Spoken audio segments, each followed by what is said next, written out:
डॉक्टरची गरज आहे, इंजिनियरची गरज आहे, पण समाजाला न्याय द्यायचे 3 क्षेत्र आहे. पहा न्याय कसा देता येते. डॉक्टर बाबासाहेब आंबेडकर कॅम्ब्रिजवरून लॉची डिग्री करून आले होते. कॅम्ब्रिजवरून लॉची डिग्री करून आल्यावर मुंबईत आले.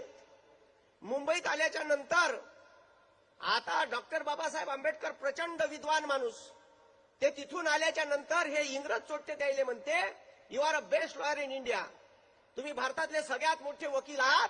आता तुम्ही एक काम करा, तुम्ही वकिली नका करू, आम्ही तुम्हाला मुंबईच्या हायकोर्टात न्यायाधीश बनवतो.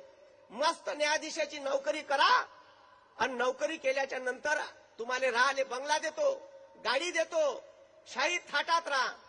पहा समाजासाठी कसं कार्य करावं लागते. डॉक्टर बाबासाहेब आंबेडकर त्या इंग्रजाईले का उत्तर देते माहित आहे. डॉक्टर बाबासाहेब आंबेडकर म्हणते, माझा समाज 5000 वर्षापासून खितपत पडला आहे, त्या समाजाला माणूस म्हणून जगण्याचा अधिकार नाही. मी जर तुमची लाचारी पत्कारली तर मी माझ्या समाजाला न्याय देऊ शकणार नाही. जोपर्यंत मी माझ्या समाजाला माणूस म्हणून जगण्याचा अधिकार देणार नाही तोपर्यंत मी तुमची लाचारी पत्कारणार नाही. मग डॉक्टर बाबासाहेब आंबेडकरांना प्रपंच चालवायचा होता. ठीक आहे, प्रपंच चालवायचा होता, पत्नी होती, मुलं होते, कसं चालवायचं. तर मुंबईला सिडनीहॅम कॉलेजमध्ये नोकरी केली प्राध्यापकपणाची आणि त्याच मुंबईच्या हायकोर्टात नोकरी केली, प्रपंच चालवला.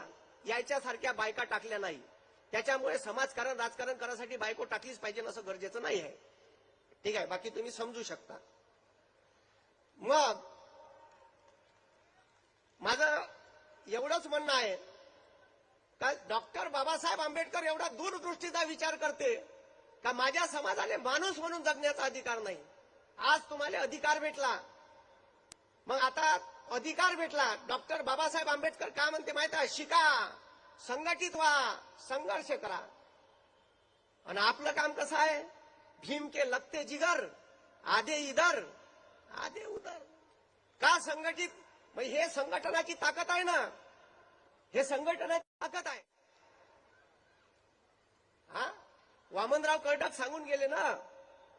मग आपण असं विभागलेलो आहे, आपण एक संघ राहिलो पाहिजे.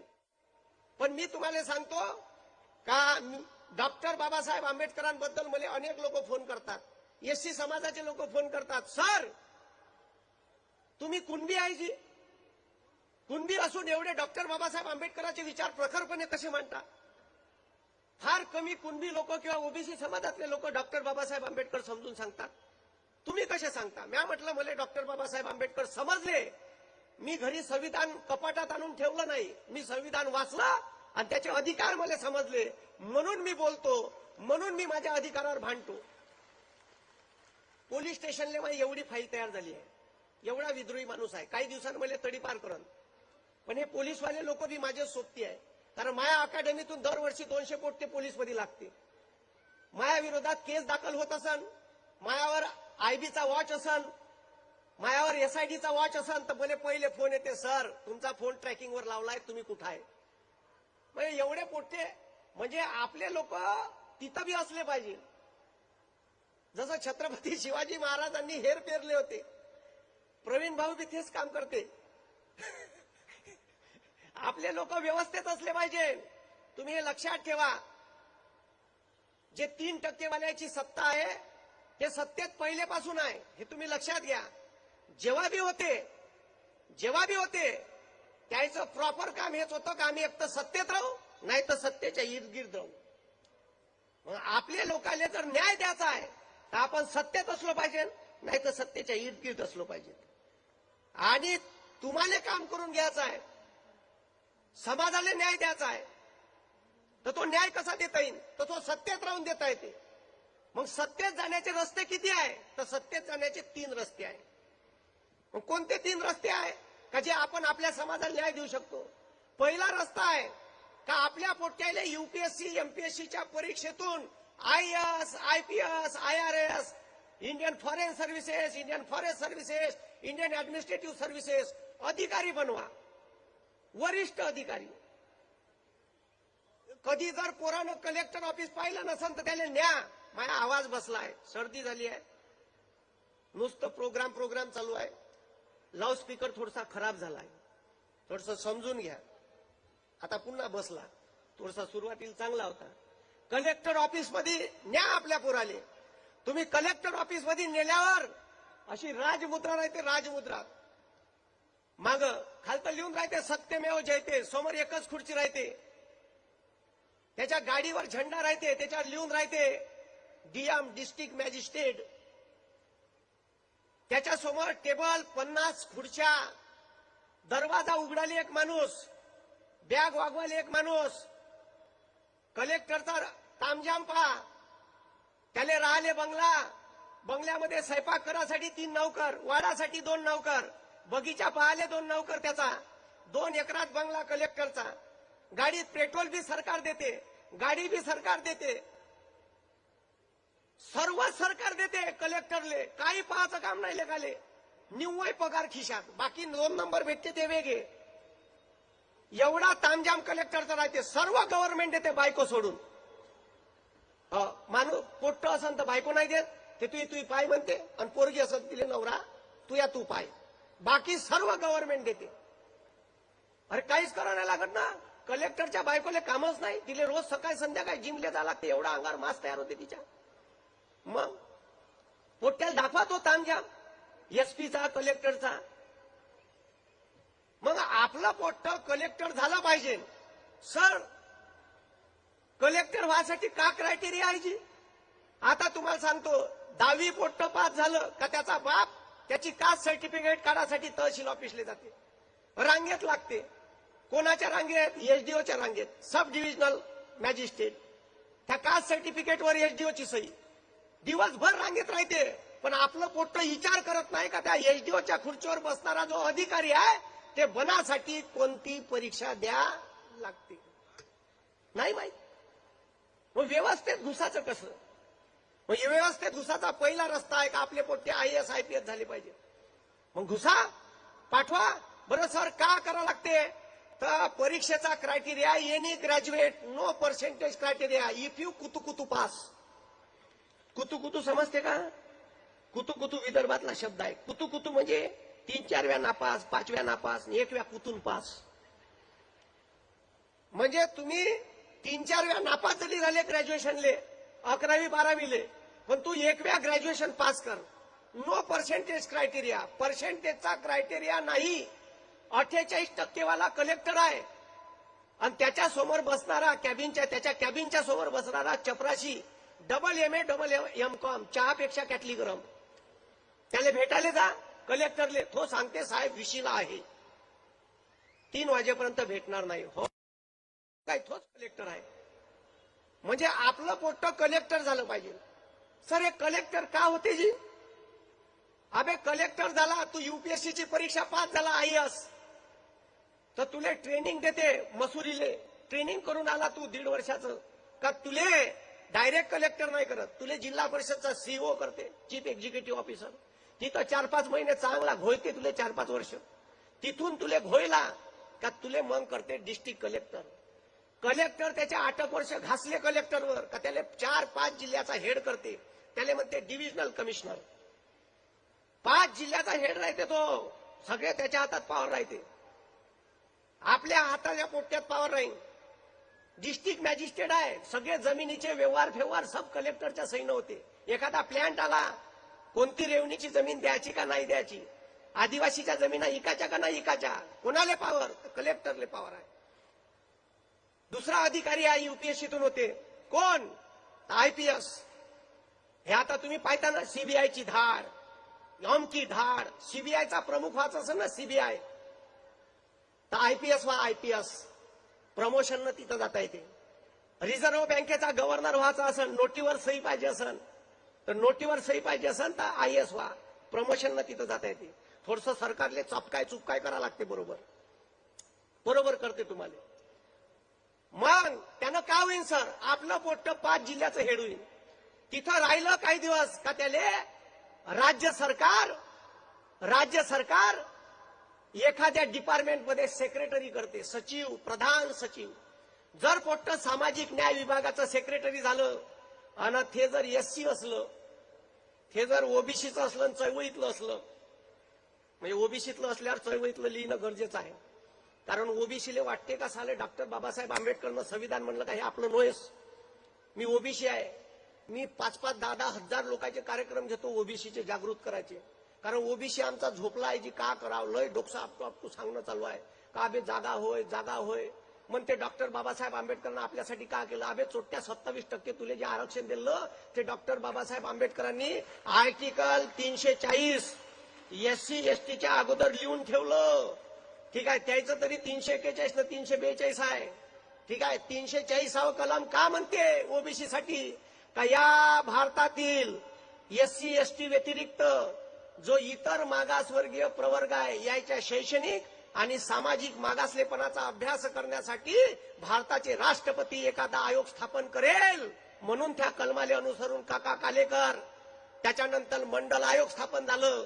नाही तर भेंड नसतं भेटलं. जेव्हा संविधान निर्माण झालं तर 3च कॅटेगरी होत्या, जनरल, SC ST, ओबीसी गायब. ओबीसीले कवा भेटलं 1989 भेटलं. म्हणजे ओबीसी समाजानं जागृत होणं गरजेचं आहे. ओबीसीवर अन्याय होते तरी ओबीसी जागा नाही होत. का करावं आता. म्हणजे या भारतामध्ये एकच समाज जागृत दिसते तो म्हणजे SC. खरंच दिसते. यदा कदाचित या देशात पुन्हा अस्पृश्यता आली तर अस्पृश्यतेत कोण जाईन तर ओबीसी जाईन. कारण पहिले ठीक आहे आली वेळ तर तुम्ही ब्राह्मण समाजाला मागं टाकून वर चालले जाण, सेकंडवर ब्राह्मण राहीन. ठीक आहे. आणि खालतं ओबीसी राहीन का का का. मी ओबीसी आहे मला दुःख होते कारण माझा समाज काऊन झोपून आहे. मी त्याला समजून सांगतो का बाबा रे सुधरा लेको. तुम्ही विचार करा या संविधानावर कर्मकांड तुम्ही सोडले. ठीक आहे. या SC समाजात मातंग बी आहे का नाही. मातंग आहे का नाही. डॉक्टर बाबासाहेब आंबेडकरांनी मातंग समाजाला तुमच्यासोबतच आरक्षण दिलं का नाही दिलं. पण मातंग समाजाचा पाहिजे तसा प्रोग्रेस झालेला नाही. काऊन तर कर्मकांड पकडून ठेवलं. तुम्ही सोडलं. तुम्ही कुठेही गेले असा कार्यक्रम असला तर बाहेर पुस्तकाचे स्टॉल राहते. ओझं पुस्तकाचं घेऊन जाते, ओझं ज्ञानाचं घेऊन जाते. आणि म्हणून तुम्ही शिक्षणानंच मोठे होऊ शकता. हे एकव्या सिद्ध झालं का तुमच्या समाजानं केलेली प्रगती हे शिक्षणावर आधारित आहे. आणि म्हणून शिकूनच मोठं होता येते. पहा यायचं काहीतरी शिका. म्हणून आपलं पोरग जर कलेक्टर वरून सामाजिक न्याय विभागाचं किंवा एखाद्या मंत्रालयाचं सेक्रेटरी झालं तर ते पोट्ट मंत्र्याला सांगन. मंत्र्याला का सांगन साहेब अशी योजना चालू करा बरं. पोट्याला स्कॉलरशिप चालू करा. पोलीस भरतीची ट्रेनिंग फुकट 10,000 रुपये राहायचा महिना. असं का साहेब मतदान भेटणं यानं इलेक्शन हो का. तुम्हाला सांगतो लगेच जर पोरग बहुजन समाजाचा सण SC ST ओबीसीचं तर पोट्ट ठीक आहे तुमच्यासाठी न्याय द्यायचं काम करण. म्हणून आपलं पहिलं कर्तव्य असलं पाहिजे का आपल्या समाजातलं पोरग शिकून IAS IPS बनलं पाहिजे. आता तुम्ही ईडीची धाड पाहता ना. ईडीची धाड पडली. कसं जाता येते ईडीच्या प्रमुख पदावर. UPSCतूनच जाता येते. दुसरा रस्ता नाही. हेच पोट्ट कॅबिनेट सेक्रेटरी राज्यात झालं का त्याला केंद्रात घेते. केंद्रात घेतलं का केंद्रात एखाद्या मंत्रालयाचा कॅबिनेट सेक्रेटरी होते. एखादा कायदा बनवायचा आहे, समाजाला न्याय द्यायचा आहे. आता तुम्ही युनिव्हर्सिटीचं बिल आलं होतं माहितीये का तुम्हाला. आता युनिव्हर्सिटीचं बिल आलं होतं. ठीक आहे. हे जे बिल फिल आहे कायदा जो आहे कायदा कोण बनवते तर कायदा बनवते हे IAS IPS लोक. याची कमिटी बसते. कारण हेच हुशार असतात. हे तर अनपढ गवार असते अर्धे मंत्री 4था वर्ग नापास. ठीक आहे. काही कॉप्या करून पास झालेले राहते. कारण हे यायले अनुभव असते प्रशासनातला. काय केलं आणि काय कलम टाकलं तर काय होईल. म्हणून आपले पोरं IAS IPS होऊन त्या व्यवस्थेत घुसले पाहिजे. सर हे पहिलं क्षेत्र झालं. दुसरं क्षेत्र कोणतं आहे व्यवस्थेत घुसाचं तर व्यवस्थेत घुसाचं दुसरं क्षेत्र आहे. व्यवस्थेत घुसाचं दुसरं क्षेत्र कोणतं आहे? तर दुसरं क्षेत्र आहे राजकारण. डॉक्टर बाबासाहेब आंबेडकर शिकले होते, अनेक डिग्र्या होत्या, अर्थतज्ञ होते, इतिहासकार होते, राज्यघटनाकार होते, अनेक राज्यघटनेचा अभ्यास होता. डॉक्टर बाबासाहेब आंबेडकर जेव्हा पहिल्या संविधान सभा भारत स्वतंत्र व्हायच्या अगोदर निर्माण झाली, तेव्हा डॉक्टर बाबासाहेब आंबेडकर बांगलादेश आताचा जो आहे तेव्हा बंगाल प्रांतातून निवडून आले होते. आता भारत आणि पाकिस्तानची फायनी झाली, तर भारत आणि पाकिस्तानची फायनी झाल्यावर तो जो भाग आहे तो भाग पाकिस्तानच्या वाटणीला गेला आणि डॉक्टर बाबासाहेब आंबेडकर इनडायरेक्टली पाकिस्तानच्या राज्यघटना समितीचे सदस्य झाले.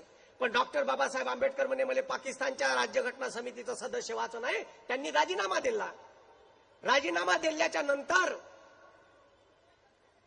महात्मा गांधी, पंडित जवाहरलाल नेहरू, सरदार वल्लभभाई पटेल जे काँग्रेस कमिटीतले मेन लोक होते त्याची मीटिंग झाली सेवाग्रामली. म्हणे या देशाचं संविधान एकच माणूस लिहू शकते, त्याच्याशिवाय या देशाचं संविधान पूर्ण होऊ शकत नाही. त्या माणसाचं नाव आहे डॉक्टर भीमराव आंबेडकर. आणि या देशाचं संविधान लिहायचं आहे तर त्या माणसाची गरज पडण. मग इथं बॅरिस्टर जयकर होते, त्याचा राजीनामा घेतला आणि त्याच्या जागेवर डॉक्टर बाबासाहेब आंबेडकरांना संविधान सभेवर निवडून नेलं. हे शिक्षणाची ताकद आहे, हे समजून घ्या तुम्ही. मग ते कोण दिल्ली? ते राजकीय व्यवस्थेने दिल्ली. मग आपल्या पोट्या राजकारणात गेलं पाहिजे. मग एखाद्या पोट्यानं जर आपल्या बहुजनाच्या जर नगरपालिकेत उभं राहायचो म्हणलं तर त्याचा बाप का म्हणते बे लय शायना झाला का? चालला राजकारणात? आपल्यासारख्या लोकांचं काम आहे का? बदमाश लोक असतात राजकारणात. हो, तुम्ही बदमाश निवडून दिले ना, मग बदमाश निवडून दिले तर बदमाशपणासारखं काम करन. अरे बदमाशच निवडून दिल्यावर बदमाशासारखं काम करन ना. तुम्ही आता लोकसभेत राघव चड्डाचे भाषण ऐकले का? शिकला सवरला माणूस आहे, कसे सामान्य माणसाचे प्रश्न विचारते. काही बयाड आहे तिथं अनफड, ज्याच्या डिग्र्या नाही. मग तुम्ही पहा का शिकला सवरला माणूस काय करू शकते. ते एक स्वाती मालीवाल आहे, ते सुद्धा खूप चांगले प्रश्न विचारते. कारण मी खरं बोलणारा माणूस आहे. काही लोकांना राग आला तर मला काही लेणं देणं नाही आहे, कारण मी स्वातंत्र्यवीर नाही आहे, माफी गिफी मागणार नाही.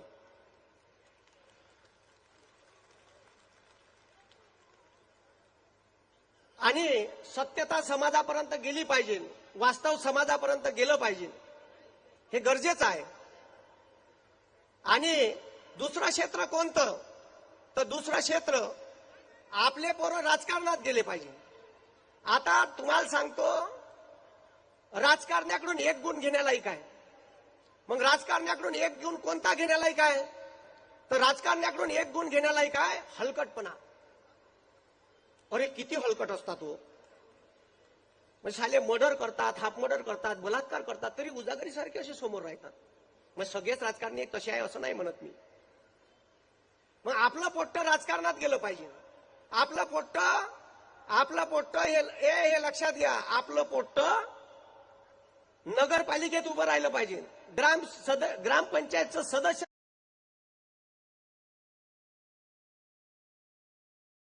झालं पाहिजे, सरपंच झालं पाहिजे, जिल्हा परिषदचं मेंबर झालं पाहिजे, जिल्हा परिषदचं अध्यक्ष झालं पाहिजे, नगरपालिकेचं अध्यक्ष झालं पाहिजे, महापौर झालं पाहिजे, तिथून आमदार झालं पाहिजे. आणि आमदार होऊन आपलं पोट्ट बहुजनाचं मंत्री झालं पाहिजे. जेव्हा मंत्री होईल तेव्हा तो त्या आयएस अधिकाऱ्याला त्यानं सांगितलं पाहिजे माझ्या समाजासाठी अशा योजना तयार कर. माया हुशार जर असन माझ्या समाजासाठी चाल लाडकी बहीण चालू कर 1500 रुपये. कारण तो मंत्री सांगन. कारण व्यवस्थेत घुसाचा हा रस्ता आहे. व्यवस्थेत घुसता आलं पाहिजे. मग व्यवस्थेत जर घुसाचा आहे तर दुसरं क्षेत्र आहे राजकारण. अरे इतकं सुंदर संविधान लिहिलं डॉक्टर बाबासाहेब आंबेडकरांनी, इतकं सुंदर संविधान लिहिलं का या संविधानानं, या देशाच्या संविधानानं ग्रामपंचायतचा सदस्य माणूस, उदाहरण आहे ग्रामपंचायतचा सदस्य माणूस, नगरपालिकेचा नगरसेवक माणूस महाराष्ट्राचा मुख्यमंत्री बनवला. आता देवेंद्र फडणवीस साहेब का झाले? नगरसेवक होते, मुख्यमंत्री. विलासराव देशमुख ग्रामपंचायतचा सदस्य माणूस, का झाले? मुख्यमंत्री. एक पेपर वाटणारा माणूस या भारताचा महामहिम राष्ट्रपती होऊ शकतो. डॉक्टर एपीजे अब्दुल कलाम त्याचं उदाहरण आहे. हाय का नाही आहे? अरे हाय का नाही आहे? एक चाय विकणारा माणूस देशाचा पंतप्रधान होऊ शकतो. फक्त चाय कुठे विकला आणि कोण पिलं हे माहित नाही. मग आता एवढी सुंदर संविधान आहे, ते संविधान वाचलं पाहिजे, ते संविधान जपलं पाहिजे. कारण त्या संविधानानं आपल्याला इथपर्यंत आणलं. म्हणून ज्या वेळेस संविधानावर आचीन त्या वेळेस मी रस्त्यावर राहीन, तर तुम्ही बी रस्त्यावर असले पाहिजे. असले पाहिजे का? शाबाश. सर, तिसरं क्षेत्र कोणतं आहे जे समाजाला न्याय देते? काय सांगितलं डॉक्टर बाबासाहेब आंबेडकरांनी? तिसरं क्षेत्र कोणतं आहे? आता अनेक लोक हक्काच्या गोष्टी करते, संविधानाच्या गोष्टी करते. संविधान लोक कपाटात आणून ठेवते, रोज पाहते त्याच्याकडं. का भेंड जाणार आहे का डोक्यात? अरे संविधान वाचा लागन, संविधानाचे अधिकार समजून घ्या लागन, तेव्हा संविधान डोक्यात जाईल. असं नाही जात. आता व्हॉट्सअप युनिव्हर्सिटीचे स्टुडंट झाले आपले पोटते, 10 लाईनचा मेसेज वाचते आणि आपली बुद्धिमत्ता तयार करते. जर समाज घडवाचा असेल तर तो वाचून घडता येते. वाचाल तर वाचाल, नाही तर मुश्किल आहे. आणि आता परिस्थिती अत्यंत वाईट आहे. आपल्या समाजाला न्याय भेटला पाहिजे असं मला तरी वाटते. म्हणून तिसरं क्षेत्र कोणतं आहे सर? तर तिसरं क्षेत्र आहे आपले पोट्टे ज्युडिशियरीत घुसले पाहिजे. आता तुम्ही पाहिलं असन शिवसेना कोणाची? सुरत मार्गे गुवाहाटी, यायनं धनुष्यबाण ओढला, त्यानं बाण ओढला, धनुष्य तुटला, प्रश्न सुप्रीम कोर्टात. राष्ट्रवादी कोणाची? प्रश्न सुप्रीम कोर्टात. ओबीसीचं राजकीय आरक्षण, प्रश्न सुप्रीम कोर्टात. युनिव्हर्सिटीचा बिल, प्रश्न सुप्रीम कोर्टात. किती पोट्टे आहे बहुजनाचे? मराठा, कुणबी, तेली, माई, महार, मातंग. बरं आडनाव गिडनाव तुमचे पहा बरं. तुमच्यासोबत भेदभाव तर आडनावापासून केला आहे बे. आपलं आडनाव वाघ मारे, डोळे असून आंधळे, डुकरे आडनाव आहे. साले म्हणतानी लाज येते. अरे पान आहे का आपल्या आडनाववाले? 34 न्यायाधीश आहे सुप्रीम कोर्टात. एक सरन्यायाधीश, 33 न्यायाधीश. पहा तुमच्या आडनावाचे भेटते का? 3 ओबीसीचे, 3 एससीचे आणि 1 एसटीचा. बाकी त्याचेच. ओबीसीच्या राजकीय आरक्षणाचा मुद्दा 5 न्यायाधीशाचं खंडपीठ, एकही ओबीसी नाही, ज्याची जैते ठोस नाही. अरे मग आपले पोट्टे का करून राहिले? आपले मायबाप आपले पोट्टे LLB LLM करायला लावत नाही. आपले पोट्टे हायकोर्टात प्रॅक्टिस केली पाहिजे. आपल्या पोट्ट्यानं केलेल्या केसेसचा डाटा जमा केला पाहिजे. आपल्या पोट्ट्यानं LLB LLM करून MPSCच्या जिल्हा न्यायाधीशाच्या परीक्षा दिल्या पाहिजे. कारण आपले पोट्टे ज्युडिशियरीत गेले पाहिजे. जोपर्यंत आपले पोट्टे ज्युडिशियरीत जाणार नाही, कारण मला त्या कॉलेजियनमध्ये बी थोडासा डाऊट आहे. कॉलेजियनमध्ये आरक्षण नाही आहे देशात, त्याच्यामुळे त्याच्यात लॉबिंग नावाचा प्रश्न बी निर्माण होऊ शकते. म्हणून आपले पोरं ज्युडिशियरीत गेले पाहिजे. कारण काही बी प्रश्न झाला तर तो सुप्रीम कोर्टात जाते. आणि आपले किती पोरं आहेत तिथं पहा. कारण समाजाला न्याय द्यायचा आहे तर येऊन जाऊन प्रश्न ज्युडिशियरीत जाईल. म्हणून मला किती वेळ बोलायचा आहे मला सांगू तुझा. अजून किती वेळ आहे माझ्याकडे, म्हणजे तसं बोलता येईल. किती वेळ बोलायचा आहे? 10 मिनिटं. तर म्हणून छत्रपती शिवाजी महाराजांनी जे स्वराज्य निर्माण केलं, कसं निर्माण केलं स्वराज्य? ज्या माणसानं मरण तय हातावर ठेवलं होतं तेच लोक स्वराज्य निर्माण करू शकतात. जे मराले भितात ते स्वराज्य निर्माण करू शकत नाही. हे छत्रपती शिवाजी महाराजांची ओळख आहे. वयाच्या 13व्या वर्षी पहिला किल्ला जेव्हा हस्तगत करते, राजमाता जिजाऊंनी काय पेरलं असं एवढं डोक्यात का शिवबा तुला स्वराज्य निर्माण करायचं आहे. 12 बलुतेदार 18 पगड जातीचं हे स्वराज्य होतं आणि ते स्वराज्य प्रत्यक्षात उतरवण्याचं काम डॉक्टर भीमराव आंबेडकर यांनी संविधानातून केलं. म्हणून या देशात आता आम्हाला न्याय हक्क आहे. खुर्चीले खुर्ची लावून बसू शकतो, नाही तर मंदिरात जायचा प्रवेश नव्हता. त्याची बी चळवळ राबवली. 14 अर्थयाचा सत्याग्रह केला. ठीक आहे, मंदिरं खुले केले. समजलं का? हे कोण केले?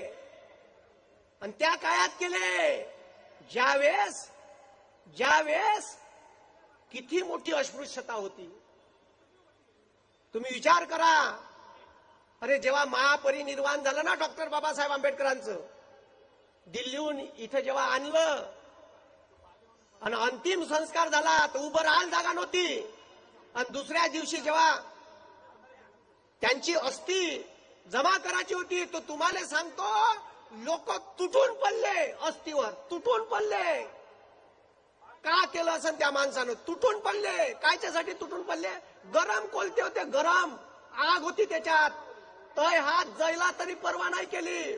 पोलीस आले, लाठीचार्ज करा लागला. लाठीचार्ज. लोक तुटून पडले. का ही मस्तक आमच्या पोरायच्या कपायाला लागली पाहिजे. ही राख, ही अस्थी मी माझ्या घरी नेली पाहिजे, माझ्या घरी असली पाहिजे. एवढं तुमच्यासाठी केलं. या जगाच्या इतिहासात एवढं पुण्य. आणि तुम्हाला सांगतो जगातलं सर्वात मोठं धर्मांतर रक्ताचा एकही थेंब न सांडवता ज्या माणसानं केलं त्या माणसाचं नाव आहे डॉक्टर भीमराव आंबेडकर. जगात एवढं धर्मांतर बिना रक्तानं कारण बुद्ध डोक्यात होता. आणि जगाचं भलं फक्त बुद्धानं होऊ शकते. युद्धानं जगाचं कधीच भलं नाही झालं. हिटलर सारखे लोक आत्महत्या करून मेले. म्हणून हे तुम्ही लक्षात घ्या. म्हणून मी 2-4 उदाहरणं सांगतो आणि संपवतो. कारण मला असं वाटते का संघर्ष प्रत्येकाच्या वाट्याला येते आणि लय पोरांना असं वाटते का अभ्यास करणं कठीण आहे. तर अभ्यास करणं खूप कठीण नाही. अभ्यास करणं खूप सोपी आहे. पोट्टे अभ्यास करताना नुसता रट्टा मारते, भोकमपट्टी करते. आणि जर कलेक्टरची परीक्षा द्या लागली तर अभ्यास समजून घ्या लागते. आता माझ्याकडे PSIचे वगैरे पोरं आहे. एवढं लक्षात ठेवा का आपलं कर्तव्य केवळ स्वतःसाठी नाही आहे. मी MPSCच्या परीक्षा 8 वेळा नापास झालो. किती वेळा? 8 वेळा. 8 वेळा नापास झालो. 4 वेळा PSIची prelims pass, mains, physical interview दिला. माय झालं लिस्टीत नावच नाहीये. 1 वेळा 2 वेळा RFO ranger forest officer mains दिली. माय नावच नाही. 2 वेळा टॅक्स असिस्टंटची परीक्षा दिली. माय नावच नाही. सालं म्हणलं असं कसं होऊन राहिलं. बरं मी BSc लगातार 4 वेळा नापास आहे. अरे नापास व्हायची लिमिट असते. समर विंटर. अरे एवढे वेळा नापास होत. एखादा माणूस जर एवढ्या वेळा नापास झाला असता त्यानं आत्महत्या केली असती. पण मी दुसऱ्याला करायला लावणार आहे. मी आत्महत्या नाही केली. मी 12 वेळा नापास झालो. मला सांगून काऊशा लागते कारण इथं अनेक पोरं असे असन का जे हुशार नसन. मी 12 वेळा नापास झालेला माणूस अख्ख्या महाराष्ट्राला ज्ञान पाचतो. अख्ख्या महाराष्ट्राला नॉलेज देतो. हे नॉलेज मला अभ्यासातून भेटलं. मी पुस्तकं वाचले म्हणून मी इथं उभा आहे. हे लक्षात घ्या तुम्ही. आणि मग मी ज्या गावात शिकलो त्या गावात इंग्लिशची शाळा बी नाही, मराठीची शाळा आहे. फुल मराठी. माया गावात 10व्या वर्गात माया वरून 2रा नंबर आला. नेहमीच मागून 3रा 4था याचा माया. पहिला नंबर, 2रा नंबर आला. माया गावात विशाल वाघ नावाच्या पोराचा पहिला नंबर आला. त्याला 69% होते. 69 होते. 69% त्याच्या आई वडिलांनी त्याला सायन्स दिलं. माया मायबापानं मला नाही विचारलं तुले का पाहिजे. माया मायबापानं मास्तरली विचारलं शाळेच्या म्हणे याने का द्यायचं? अरे म्हणे हा हुशार आहे, याला सायन्स द्या. आता सायन्स दिलं फुल इंग्लिश. आता फुल इंग्लिश सायन्स दिल्यावर आता माया आणि तिचा 36 चाकडा. आता तिचा म्हणजे माझी गर्लफ्रेंड नाही, इंग्लिश. साली इंग्लिश अशी बयाड भाषा आहे. साले लिहिते एक, वाचते एक. लिहिते सायकॉलॉजी म्हणजे लिहिते फायकॉलॉजी, वाचते सायकॉलॉजी. अशीच भाषा आहे ना जी. आता माया मास्तरनं सांगितलं नित्या डीए म्हणजे ड होते म्हणे. मी म्हणलं ठीक आहे गुरुजी, डीए म्हणजे ड, तर मी एज्युकेशनला एड्युकेशन वाचू. माया मास्तरनं सांगितलं नित्या सीएचए म्हणजे च होते म्हणे. बरं गुरुजी म्हणलं, मग मी 12वी सायन्सला गेल्यावर केमिस्ट्रीला चेमिस्ट्री वाचू. आता याच्यात माया प्रॉब्लेम आहे का? नाही, it is a problem of English. याच्यात माया काही प्रॉब्लेम नव्हता. मग अशा कंडिशन मधून मी गेलेलो आहे. म्हणजे पुरी गेलेली केस होतो मी, ते मी जाग्यावर आणली. माझ्या मायबापाचा विश्वासच नव्हता मी एवढा फेमस गिमस होईल. आणि तसाही मायबापाचा विश्वास जास्त पोट्यावर राहत नाही, त्याला माहित आहे हे काळ निवाड पाडणार आहे. म्हणून मला जेव्हा सायन्सला टाकलं तर मास्तर 7व्या लाईनीवर राह, मी 2ऱ्या लाईनीवर राह, त्याच्यातले काही शब्द गायब राहे. साले एवढे खतरनाक शब्द होते सायन्स मध्ये. Fusion, fission, concentration.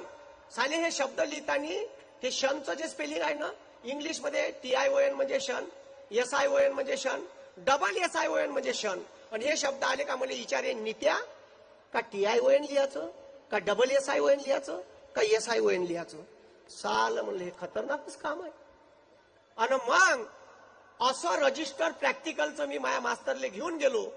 फिजिक्सवाल्या मास्तरनं माझ्या प्रॅक्टिकलचं बुक पाहिलं, 3 पानं पलटवले आणि फटकन माझ्या तोंडावर मारून फेकलं. साल म्हणलं भूकंप झाला का रे? रजिस्टर हातात घेतलं आणि माया मास्तर म्हणते तू अक्षर डॉक्टरपेक्षाही सुपर आहे बे. म्हणजे माया अक्षर फक्त मेडिकल वाल्याला वय खाली. मग तुम्ही विचार करा का मी कसा असेल. माया अक्षर बी खतरनाकच होतं. म्हणून अशा कंडिशन मधून आलो आहे, अशा कंडिशन मधून बाहेर पडलेलो आहे. अजूनही मला असं आठवते का माया बापानं जे संस्कार मायावर घातले का बाबू काही होऊन जाय, हार मानाची नाही. म्हणून अनेक लोक संघर्ष करतात, अनेक लोक मेहनत करतात, पण अनेक लोकांना यश येत नाही. आणि असे लोक अपयशी झालो तर असं टोकाचं पाऊल उचलते. त्याच्यासाठी एक गोष्ट सांगतो आणि संपवतो, ठीक आहे. एक जॉन नावाचा माणूस होता इंग्लंडमध्ये. आणि 1912ची गोष्ट आहे, खरी गोष्ट सांगून राहिलो तुम्हाला. एक जॉन नावाचा माणूस होता आणि तो जॉन नावाचा जो माणूस आहे तो गरीब शेतकरी होता. त्यानं आयुष्याची पूर्ण कमाई टायटॅनिक जहाज तेव्हा नुकतंच लॉन्च झालं होतं. आणि ते टायटॅनिक जहाजाच्या खालतं टॅगलाईन लिहिली का जगात कधीही न डुबणारं जहाज. जगातलं सगळ्यात मोठं प्रवासी जहाज बनवलं. 10-15 मजले होते. स्विमिंग पूल होता, टेबल टेनिसचा कोर्ट होता, फुटबॉलचं ग्राउंड होतं, सब सुविधा होत्या. त्यानं काय केलं त्या पठ्ठ्यानं काय केलं, त्यानं 7 तिकिटा, 5 लेकरं होते, एकच बायको होती त्याला, 7 तिकिटा विकत घेतल्या. महागाच्या तिकिटा होत्या. अख्ख्या आयुष्याची कमाई लावली. मग तिकिटा विकत घेतल्याच्या नंतर त्यानं काय केलं तर त्या तिकिटा विकत घेतल्याच्या नंतर आता 10 एप्रिल 1912 ते जहाज इंग्लंडवरून अमेरिकेसाठी अटलांटिक महासागरातून जाणार होतं. 7 तारखेला त्याच्या पोट्याले त्यानं पोसलेलं कुत्र त्याच्या लहान पोट्याले डसलं. ते पोट्ट होतं 3 वर्षाचं. त्याच्या पोट्याले कुत्र डसल्यावर त्या पोट्याला येते ताप. त्याची बायको म्हणते ह्या पोट्याले कुत्र डसलं, ते कुत्र तुम्ही पोसलं, ते कुत्र डसलं पोट्याला ताप आला. परवा जहाजात जायचं आहे, त्या जहाजात सुविधा आहे का नाही माहित नाही. पोट्ट जर जहाजात मेलं तर करायचं का? त्याले वाटलं सालं हे काही खरं नाही. जर उद्या पोट्ट मेलं आणि कमी जास्त झालं तर बायको आपली नड्डी पिचकल्याशिवाय ठेवणार नाही. आता करायचं का?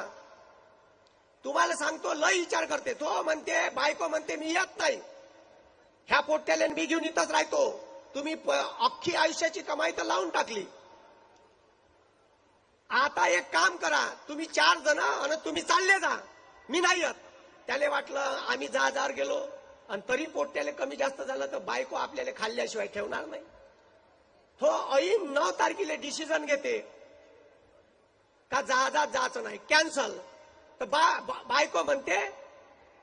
बायको म्हणते का तुम्ही आता जाच.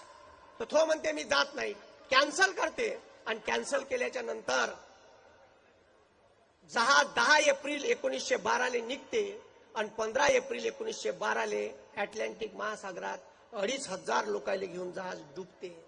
आणि पेपरले फोटो येते मेलेल्या लोकांचा, बातमी वाचते. हे जे कुत्रं डसलं होतं त्याला असा राग येत होता, कुत्रं डसल्यावर ट्रिप कॅन्सल झाल्यावर याला एंड्रिंग पाजाव का लेकाच्या उरावर सोट्या टाकाव का माराव असं वाटत होतं.